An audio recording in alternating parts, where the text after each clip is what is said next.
छत्रपति संभाजी महाराज को बंदी बनाने के बाद 40 दिनों तक अमानवीय यातनाएं दी तो पूरे मराठा साम्राज्य में क्रोध की ज्वाला भड़क उठी।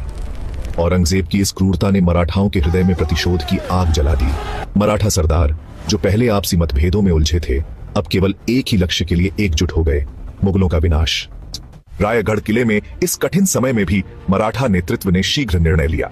संभाजी महाराज के बलिदान के अगले ही दिन 12 मार्च 1689 को महारानी येसुबाई ने छत्रपति राजाराम महाराज के राज्याभिषेक का निर्णय लिया। राज्य के सभी प्रमुख सरदारों और अधिकारियों को एकत्र कर धार्मिक अनुष्ठानों के बाद राजाराम को छत्रपति घोषित किया गया। यह संदेश था उन सभी के लिए जो सोच रहे थे कि मराठा साम्राज्य अब समाप्त हो जाएगा। मराठा स्वराज्य अभी जीवित था और लड़ाई के लिए तैयार था। मराठाओं ने साफ कर दिया कि उनका छत्रपति जीवित है, उनका संकल्प अडिग है और यह युद्ध अभी खत्म नहीं हुआ है। हमारे छत्रपति के साथ जो किया गया वह असहनीय है। हम हाथ पर हाथ रखकर नहीं बैठ सकते। धनाजी, आपका नाम मराठा गौरव में अमर रहेगा। संताजी, मैं आपको नमन करता हूँ। आपके पिता मल्लोजी भी संगमेश्वर के युद्ध में वीरगति को प्राप्त हुए थे, लेकिन आपने उनका बलिदान भूलकर सिर्फ मराठा स्वराज्य की रक्षा के बारे में सोचा। अब आपके शब्द ही मराठाओं की अगली दिशा तय करेंगे। जो आप कहेंगे वही होगा।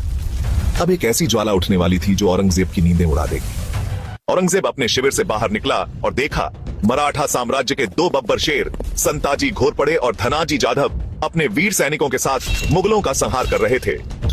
मराठा सेना ने उस रात गुरिल्ला युद्ध की अपनी अद्वितीय रणनीति का उपयोग करते हुए केवल 2000 सैनिकों के साथ मुगल सेना पर आक्रमण कर दिया। संताजी और धनाजी के नेतृत्व में मराठों ने आक्रामक वार किए और मुगलों को निर्ममता से काट डाला।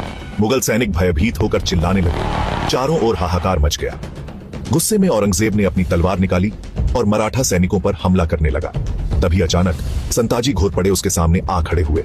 संताजी का चेहरा क्रोध से लाल था। उनकी तलवार पहले ही मुगलों के खून से सनी हुई थी। औरंगजेब और संताजी आमने सामने आ गए। तलवारें टकराईं। युद्ध आरंभ हुआ। संताजी ने एक तीव्र वार किया जिससे औरंगजेब नीचे गिर पड़ा। जैसे ही संताजी उसे मारने वाले थे, मुगल सैनिकों की एक टुकड़ी ने उन्हें घेर लिया। इस अवसर का लाभ उठाकर औरंगजेब अपनी जान बचाकर भाग निकला। मराठों ने मुगलों की लाशों के ढेर लगा दिए। औरंगजेब की निजी छावनी को आग के हवाले कर दिया। अब बारी थी उसकी, जिसने छल से संभाजी महाराज को पकड़ा, मुकर्रब खान। औरंगजेब ने उसे इनाम में महाराष्ट्र के कोल्हापुर और कोंकण का सूबेदार बना दिया था, लेकिन मराठाओं ने उसे खत्म करने की प्रतिज्ञा कर ली थी। संताजी और उनके योद्धाओं ने ठान लिया था, मुकर्रब खान को जिंदा नहीं छोड़ना है।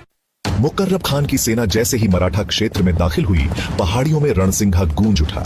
मराठा घुड़सवारों की टुकड़ियां पहाड़ियों से नीचे आईं और चारों ओर से मुगलों पर टूट पड़ी। मुकर्रब खान को लगा कि वह जीत जाएगा, लेकिन वह नहीं जानता था कि शिकार खुद शिकारी बन चुका था। संताजी की तलवार चमकी और भयंकर युद्ध छिड़ गया। घमासान युद्ध हुआ। अंततः संताजी ने मुकर्रब खान को गंभीर रूप से घायल कर दिया। मुकर्रब खान भागने की कोशिश करने लगा, लेकिन संताजी ने उसे पकड़ लिया। अब तुझे 40 दिन यातनाएं नहीं दी जाएंगी, लेकिन तू वही दर्द महसूस करेगा।